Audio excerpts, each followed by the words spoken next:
نبی پاک صلی اللہ علیہ وسلم نے ارشاد فرمایا سونا مسلمان وہ ہے کہ جس کام سے اس کا مطلب نہیں اس کام کو چھوڑ دے۔ اور نبی کریم صلی اللہ علیہ وسلم نے فرمایا قیامت کے دن زیادہ گناہ ان لوگوں کے ہوں گے جو زیادہ فضول باتیں کرتے تھے، ان کے گناہ زیادہ ہوں گے۔ فضولیات سے بچیں، اپنے اوقات کار زندگی میں مرتب کریں۔ ہم پتہ کیا کہتے ہیں، 1 منٹ میں آیا، تو 1 منٹ ٹھہر، میں یہ محاورہ ہے ہمارا، 1 منٹ دے ذرا مجھے۔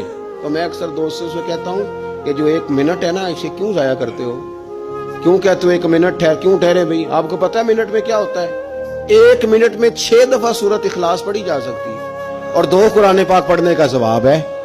1 منٹ کے اندر 26 مرتبہ کہا جا سکتا ہے سبحان اللہ و بحمدہ سبحان اللہ العظیم۔ اور یہ وہ کلمات ہیں کہ نبی پاک علیہ السلام نے فرمایا زبان سے کہنے آسان ہیں، میزان عمل پر ان کا بڑا